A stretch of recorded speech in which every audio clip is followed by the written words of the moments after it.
అందరికీ నమస్తే అండి. అనసూయ ఒకప్పుడు ఓన్లీ యాంకర్ మాత్రమే.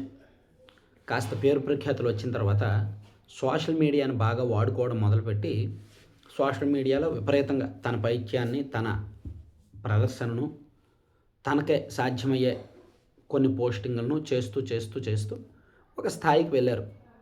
ఫైనాన్షియల్గా బాగా స్ట్రాంగ్ అయ్యారు. సమాజంలో ఒక ఇన్ఫ్లుయెన్సర్గా ఉన్నారు. గ్లామర్ ఒకవైపు ఫ్యామిలీ ఫోటోలు పెడుతుంటారు, మరోవైపు గ్లామర్ ఫోటోలు పెడుతుంటారు, మరోవైపు ఈవెంట్ ఫోటోలు పెడుతున్నారు, మరోవైపు సామాజిక అంశాల మీద స్పందిస్తారు. సో అనసూయ అంటే ఒక బ్రాండ్, ఒక ఇమేజ్ క్రియేట్ అయింది. ఒక సెపరేట్ ఫ్యాన్ బేస్ కూడా క్రియేట్ అయింది. సో ఆమె నిన్నగాక మొన్న ఏడుస్తూ చాలా దారుణంగా, ధారాళంగా వెక్కి వెక్కి ఏడుస్తూ సోషల్ మీడియాలో ఒక పోస్టింగ్ పెట్టారు. దాని సారాంశం ఏంటంటే డిసెంబర్ 23వ తేదీ నుంచి ఆమె మీద విపరీతమైన వేధింపులు ఎక్కువయ్యాయంట. సోషల్ మీడియాలో ఆమెను టార్గెట్ చేస్తూ, ఆమెను ట్రోల్ చేస్తూ, ఆమె ఫోటోలు మార్ఫింగ్స్ చేస్తూ, ఎడిటింగ్స్ చేస్తూ విపరీతంగా ఆమెను టార్గెట్ చేశారు అని ఆమె చాలా దారుణంగా ఏడుస్తూ ఒక పోస్ట్ పెట్టారు. ఆ తర్వాత పోలీస్ కంప్లైంట్ ఇచ్చారు. పోలీసులు కూడా 42 మంది మీద కేసులు నమోదు చేశారు. రకరకాల సోషల్ మీడియా ఇన్ఫ్లుయెన్సర్లు, యూట్యూబ్ ఛానళ్ళ వాళ్ళు, యాంకర్లు, వాళ్ళు వీళ్ళు చాలామంది ఉన్నారు. శేఖర్ భాషా గారు, గోగినేని పావని గారు, ఈ గాయత్రి, ఇలా చాలామంది ఉన్నారు. సో మొత్తం మీద 42 మంది మీద పోలీసులు కేసు నమోదు చేసి వాళ్ళందరికీ నోటీసులు ఇచ్చారు. సో ఈ కేసు కంటెంట్ విషయం ఏంటంటే ఆమె ఫోటోలు మార్ఫింగ్ చేశారని, ఆమెను టార్గెట్ చేశారని, ఆమెను ట్రోల్ చేశారని. ఇది ఏమండి, సోషల్ మీడియాకు వచ్చిన తరువాత ఒక అంశం మీద, ఒక కాంట్రవర్సీ, ఒక వివాదాస్పద అంశం మీద స్పందించిన తర్వాత అందరూ పొగడాలా? సో అనసూయ గారి ఆలోచన ఎక్కడ ఆగిపోతుంది? అనసూయ గారి మెచ్యూరిటీ ఎక్కడ ఆగిపోతుంది? అనసూయ గారిలో పరిణితి ఎక్కడుంది అసలు? ఆమె ఒక కాంట్రవర్సీ సబ్జెక్ట్ని కదిపారు, ఒక తేనెతుట్టెని కదిపారు. తేనెతుట్టెని కదిపిన తర్వాత తేనెటీగలు వచ్చి తన మీదకు అటాక్ వస్తే, బాబోయ్ కాపాడండి, నా మీదకు తేనెటీగలు అటాక్ వస్తున్నాయి అంటే ఎలా? ఆమె అలాంటప్పుడు తేనెతుట్టెని కదపకుండా ఉండాలి.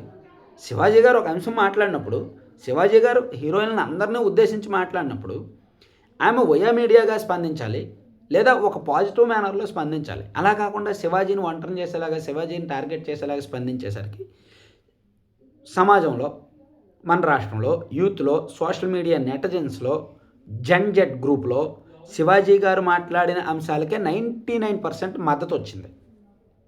దాంతో వీళ్ళందరికీ కూడా చాలామంది వ్యతిరేకులు అయ్యారు. అయ్యి నిజంగానే ఆమెను ట్రోల్ చేస్తున్నమాట వాస్తవమే. అయితే ఈ ట్రోలింగ్స్ ఎప్పుడూ కూడా సోషల్ మీడియాలో ట్రోలింగ్స్ ఒక పరిమితి ఉండాలి, ఒక స్థాయిలో ఉండాలి, ఒక దగ్గర పరిమితం అవ్వాలి. కానీ దురదృష్టవశాత్తు చాలామందికి కామన్ సెన్స్ ఉండదు. సోషల్ మీడియాకి వెళ్ళిన తర్వాత కామన్ సెన్స్ ఉండదు. ఇన్ఫ్లుయెన్సర్లకి ఉండదు, వాడే వాళ్ళకి ఉండదు, కొంతమందికి పర్టికులర్గా ఇటువంటి కాంట్రవర్సీ సబ్జెక్టుల్లో. సో ఇక్కడ అనసూయ గారికి అసలు ఆ అవసరం లేదు, దానిలో వేలు పెట్టాల్సిన అవసరం లేదు. పుట్టలో వేలు పెట్టి చీమ కుట్టింది అని అంటే ఎట్లా? కుడుతుంది. కుట్టినప్పుడు భరించాలి, తట్టుకోవాలి. అలా కాకుండా నన్ను ఇప్పుడు టార్గెట్ చేస్తున్నారు, నన్ను కాపాడండి, నా మీద, వాళ్ళ మీద కేసులు నమోదు చేయండి, వాళ్ళ మీద చట్టపరమైన యాక్షన్ తీసుకోండి అంటే ఎలా? సో అనసూయ గారు ఆమె ఏంటంటే యాక్చువల్లీ ఆమె ఫేడ్ అవుట్ అయిపోయారు ఒక రకంగా. ఇప్పుడు జబర్దస్త్లో ఆమె ఏమీ యాంకర్ కాదు, సంపాదించారు. ఒక 10 సంవత్సరాలు ఆమె హవా విపరీతంగా నడిచింది. విపరీతంగా 10 ఇయర్స్ పాటు ఆమె హవా నడిచింది. మంచి షోస్ చేశారు, ఈవెంట్లు చేశారు, డబ్బులు వచ్చాయి విపరీతంగా. ఒక పొజిషన్ వచ్చింది, డబ్బులు వచ్చాయి, స్థాయి వచ్చింది, ఇన్ఫ్లుయెన్సర్గా వెళ్ళారు, షాపింగ్ మాల్స్ ఓపెనింగ్కి వెళ్ళారు, సినిమాల్లో యాక్ట్ చేశారు. సో మంచి పేరు వచ్చింది, చెడ్డ పేరు వచ్చింది, పూలు వచ్చాయి, రాళ్ళు వచ్చాయి, అన్నీ వచ్చాయి, కార్లు వచ్చాయి, బంగ్లాలు వచ్చాయి, డబ్బులు, సో అన్నీ వచ్చాయి. వచ్చేసరికి ఇప్పుడు ఆమెకు ఒక ఏజ్ వచ్చింది.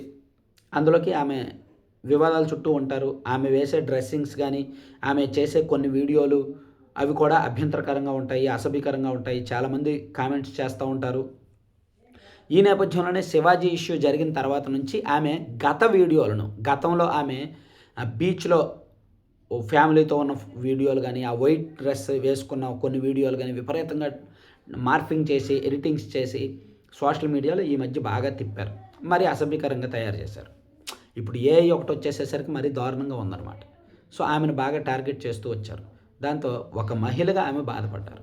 అయితే నేను చెప్పేది ఏంటంటే అసలు కాంట్రవర్సీలోకి వేలు పెట్టకూడదు. అంత సున్నితమైన మనసు అయినప్పుడు, విమర్శలను తట్టుకోలేనప్పుడు, మార్ఫింగ్స్, ఎడిటింగ్స్ తట్టుకోలేనప్పుడు సోషల్ మీడియాలో కాకులు ఖచ్చితంగా పొడుస్తుంటారు, గద్దలు ఖచ్చితంగా పొడుస్తుంటారు. సో అలాంటప్పుడు చాలా ఓపికగా ఉండాలి, చాలా జాగ్రత్తగా ఉండాలి. అలా కాకుండా వివాదాస్పద సబ్జెక్టులో వేలు పెట్టి మాట్లాడేసి తననే ఏదో అడిగినట్టు, తననే ఏదో అన్నట్టు రెస్పాండ్ అయిపోయి, ఆ తర్వాత అవతల వాళ్ళు రెస్పాండ్ అయితే నన్ను కాపాడండి అని ఏడవడం ఇమ్మెచ్యూరిటీ అనమాట. అంటే నాకు తెలిసినంత వరకు ఆమె ఫేడ్ అవుట్ అయిపోయారు కాబట్టి తన ఉనికిని కాపాడుకోవడం కోసం నేను కూడా ఉన్నాను అని సోషల్ మీడియాకి చెప్పడం కోసం అప్పుడప్పుడు ఆమె వస్తారు.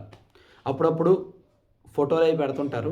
అంటే గ్లామర్లు ఉన్నప్పుడు అవి ఫోటోలు పెడుతుంటారు. ఫోటో షూట్లు జరుగుతుంటాయి, అవి కామను.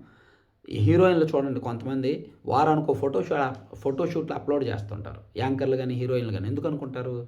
మేము ఉన్నాం, మమ్మల్ని మర్చిపోవద్దు అని. ఆ కోవకే ఆమె కూడా చెందుతారు అనసూయ గారు. దాంతోపాటు కాంట్రవర్సీల్లో కూడా వేలు పెడుతుంటారు.